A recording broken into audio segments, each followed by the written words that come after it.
नमस्कार दोस्तों, स्वागत है आपका हमारे इस चैनल पर। दोस्तों मैं आज लेकर के आया हूँ कॉम्प्लेक्स एनालिसिस, जो बहुत ही इम्पोर्टेंट बुक है RPSC first grade, ACF, IIT JAM और गेट और नेट एग्जाम के प्रोस्पेक्टिव से। इस पर based question, continuity, differentiability, analytic function, conformal mapping, polar, residues, singularities, ये सारे चैप्टर्स इसमें आते हैं। तो दोस्तों आज से हम शुरू करेंगे बेसिक से कंटिन्यूटी। हम ज़्यादातर बेस्ड प्रॉब्लम पर ज़्यादा डिस्कस करेंगे बजाय उसके थ्योरी पर। कंटिन्यूटी सबसे इसका फर्स्ट चैप्टर है। कंटिन्यूटी आप ऑलरेडी पढ़ चुके हैं 11th-12th स्टैंडर्ड पर दोस्तों। वो वन वेरिएबल फंक्शन होता था लाइक एक्स एंड वाई। यहाँ हम डिस्कस करेंगे कंटिन्यूटी को, जो टू वेरिएबल फंक्शन होगा, जो कि z के फॉर्म में होगा। z एंड z से आप ऑलरेडी परिचित हैं। z कुछ इस टाइप से लिखा जाता है एक आर्गेंट प्लेन के अंदर। ओके, तो z equal to x plus iota y, where x and y both दोनों रियल नंबर होते हैं। उसको लिखने का तरीका होता है। तो यहाँ हम कंटिन्यूटी डिस्कस कर रहे हैं एक आर्गेंट प्लेन के अंदर, और अभी तक आपने एक रियल प्लेन में आपने डिस्कस किया था कंटिन्यूटी को।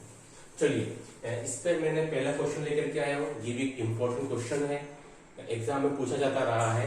That show that the function f of z is not continuous at z equal to zero. हमें कोई पॉइंट गिवन है जेड इक्वल टू जीरो, वहां पर हमको शो करना है। मैंने एक फंक्शन दिया है imaginary part of z divided by mod of z when z is not equal to zero and z is zero, z is equal to zero.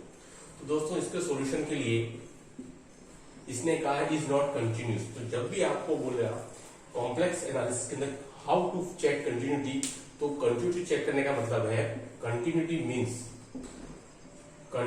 Means है कि लिमिट शुड एग्जिस्ट। ये इसका मतलब है कि लिमिट शुड एग्जिस्ट। पहली बात कि लिमिट जो है वो एग्जिस्ट होनी चाहिए आपकी, otherwise the given function will not continuous function. Number 2, taking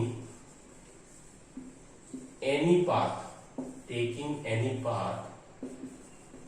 the value of function must remain same। ये इसके अंदर दूसरी इंपॉर्टेंट चीज है कि हम कोई भी पाथ लेंगे, अभी आपको बताऊंगा मैं। कोई भी आप पाथ लोगे, दोनों 1, 2, 3 सभी पाथ के अंदर अगर फंक्शन की वैल्यू सेम रहती है, हमें जो फाइनल आंसर मिलता है फंक्शन का वो अगर सेम रहता है, then you can say that the given function is continuous at the given point. ठीक है, ओके। तो ये दो चीजें हमारे पास में सेटिस्फाई होनी चाहिए कंटिन्यूटी चेक करने के लिए। चलिए अब हम शुरू करते हैं। ये जो गिवन फंक्शन है हमारे पास, उसको हम किस प्रकार से कंटिन्यूअस चेक करेंगे। ठीक है दोस्तों, इसको हम किस प्रकार से कंटिन्यूस चेक करेंगे इस दिए हुए फंक्शन को। चलिए, फंक्शन को चेक करने के लिए मेरे पास सबसे पहले मैं एक पाथ लेता हूं। कोई भी आपको कंटिन्यूस चेक करने के लिए आपको पाथ लेते हैं। पहले हम कार्टेशियन कोऑर्डिनेट में डिस्कस करेंगे, उसके बाद पोलर कोऑर्डिनेट्स में हम डिस्कस करेंगे। ठीक है, तो सबसे पहले मैं जानता हूं कि z equal to x plus iota y, और इसको मैं लिख सकता हूं x कॉमा वाई। ठीक है, तो लिमिट आपको पता है इसको लिखने का तरीका क्या रहेगा। मेरे को इस क्वेश्चन को z tends to zero, imaginary part of z divided by mod of z। ठीक है दोस्तों, ये इसको लिखने का तरीका रहेगा कि imaginary part of z divided by mod of z। अब मैं इसको कन्वर्ट करना चाहूंगा x और y के फॉर्म में, तो आप लिख सकते हैं लिमिट दोस्तों z की जगह आप लिख सकते हैं x tends to zero and y tends to zero. ठीक है, z equal to x plus iota y है, और इमेजिनरी पार्ट ऑफ z आपको पता है कि z इक्वल टू होता है एक्स प्लस आयोटा वाई। तो इसका जो रियल पार्ट है दैट इज x, इससे आप ऑलरेडी फेमिलियर हैं, और जो इमेजिनरी पार्ट है दैट इज y। तो उसने बोला इमेजिनरी पार्ट ऑफ z, तो मैं न्यूमरेटर में लिख दूंगा y divided by mod of z। Mod of z is radius vector. Already you are familiar with this term, वहां मॉड ऑफ r लेते थे। Now here this is mod of z, because we are talking about all argand plane or complex plane, that is mod of z means, so I am not talking about mod of z you are already familiar with this term, mod of z equal to root x square plus y square. अब दोस्तों अब आपको कोई एक path लेना है, एक रास्ता लेना है, पाथ। हमेशा इस टाइप क्वेश्चन को जब भी आप हल करेंगे तो आपको कुछ इस प्रकार का एक पाथ, एक रास्ता आपको लेना पड़ेगा जिससे कि इसको आप हल कर सकें। तो जनरली हम जो पाथ लेते हैं इस प्रकार के क्वेश्चन के लिए दोस्तों, वो हम लेते हैं y equal to m x. This is not necessary कि आप यही ले, आप y इक्वल टू एक्स भी ले सकते हैं, एक्स स्क्वायर भी ले सकते हैं, कुछ भी ले सकते हैं, ठीक है। जनरली हम y equal to m x लेते हैं और उसके बाद इस y equal to m x कोई भी एक स्ट्रेट लाइन हुई, कोई भी एक पाथ हुआ, उसको मैं इस गिवन फंक्शन के अंदर पुट करूंगा। तो देखिए मुझे क्या मिलता है, लिमिट x टेंड्स टू 0। अब क्योंकि मुझे पूरा फंक्शन जो है वो x के फॉर्म में कन्वर्ट हो जाएगा, इसलिए मैं लिमिट x टेंड्स टू 0 लिखूंगा और y की जगह mx आ जाएगा और यहां मेरा आ जाएगा x square plus m square x square. ठीक है दोस्तों, मैंने y की जगह लिख दिया है, y की जगह दोस्तों मेरा आ गया है m ऑफ x। ओके, अब देखिए यहां से मैं क्या करना चाहूंगा, limit of x tends to 0 m of x है और यहां से मैं x कॉमन निकाल दूंगा तो मेरे को बचेगा 1 प्लस एम स्क्वायर, कट गया। तो मैं देख पा रहा हूं मेरा जो लास्ट जो आंसर आ रहा है वो किस पर डिपेंड कर रहा है, not on y not on x, it depends on m। तो जब भी कभी आपके पास इस प्रकार से जब भी आप कोई भी पाथ लें, generally y to mx path हम चूज करते हैं, उसके बाद फाइनल आंसर आपके पास में कोई यूनिक वैल्यू नहीं मिले, m मिले। m का मतलब है कि मैं m की कोई भी वैल्यू ले सकता हूँ 1 2 3, तो हर बारी मुझे अलग अलग पाथ मिलने वाला, अलग अलग वैल्यू मिलने वाली है, ठीक है। इस वजह से मैं ये क्या लिख सकता हूँ, विच डिपेंड्स ऑन m।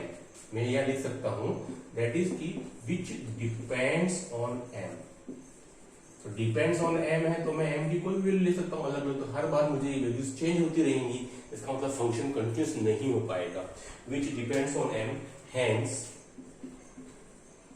लिमिट, देखिए फिर वही बात आएगी, hence the limit does not exist, hence the limit does not exist at z equal to 0, hence the limit does not exist at z equal to 0। तो दोस्तों अगर हमारे पास लिमिट एग्जिस्ट नहीं करेगी तो इसका मतलब हो जाएगा function is not continuous at z equal to 0। Okay, hence the limit does not exist at z equal to 0, so the given function will not be continuous at z equal to 0। आइए समझ में आया आपको। चलिए अब दूसरा question लेते हैं, वो भी एक इंपॉर्टेंट क्वेश्चन ही है इसी टाइप का।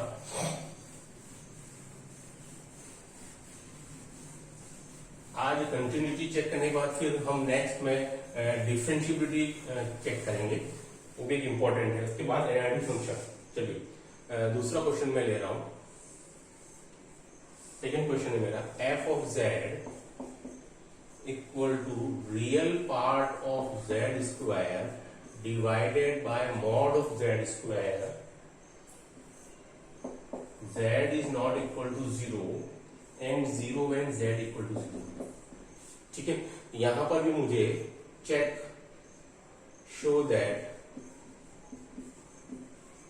function is not continuous, function is not continuous at z equal to 0। ठीक है, तो सेम वही कहानी आपको रिपीट करनी है। z solution z equal to x plus iota y equal to x comma y, इसका मतलब हो गया है लिमिट z टेंड्स टू 0, ये बोलना चाह रहा है real z square divided by mod of z square, hence I can write limit z tends to 0। What is real of z square? तो दोस्तों you can write down real part of z square that is x square minus y square. ये मैं सीधा सीधा लिख रहा हूं, उसको आप निकाल लेना। z equal to x plus iota y होता है, इसका जब आप स्क्वायर करेंगे तो इधर भी वही आइडेंटिटी लगाएंगे, उसका जो रियल पार्ट है वो आप निकाल लेंगे। इमेजिनरी पार्ट लिखा होता तो मैं यहाँ पर 2y राइट डाउन करता। ओके, क्योंकि रियल पार्ट लिखा है इसलिए I am going to write x square minus y square. Now again mod of z square है हमारे पास में, तो यहाँ पर आ जाएगा x square plus y square. I hope वो आपको ये स्टेप समझ में आ गई होगी। अब देखिए, now comes next, consider the path. फिर वापस हम कंसीडर द पाथ, अगेन हम रास्ता लेंगे, वही y equal to mx type का ही हमने लिया है, और हम चेक करेंगे कि ये जो लिमिट से हम फंक्शन को चेक कर रहे हैं वह वापस कहीं m पर तो डिपेंड नहीं कर रहा है, तो x tends to 0 and y tends to 0।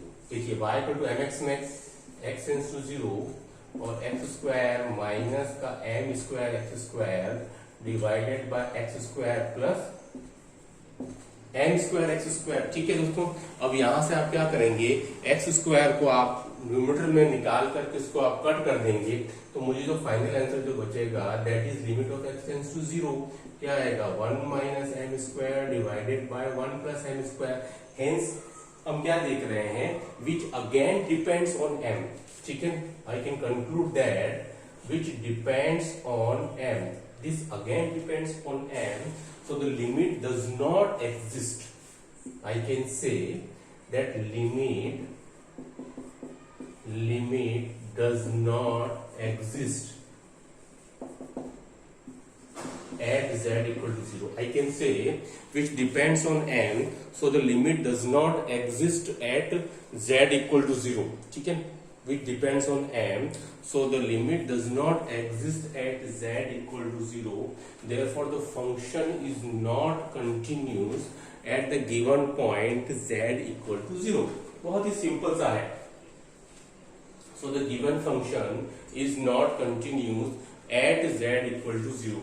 ठीक है, ओके। चलिए दोस्तों, अब हम इसी क्वेश्चन को पोलर फॉर्म में कन्वर्ट करके फिर इसको हम चेक करते हैं। अभी इसको हमने कार्टेशियन के तरीके से इसको हमने सॉल्व किया था, वो भी एक इंपॉर्टेंट तरीका है, वो भी आप काम में ले सकते हैं। क्वेश्चन इसी टाइप से आएगा, show that function is not continuous at z equal to 0।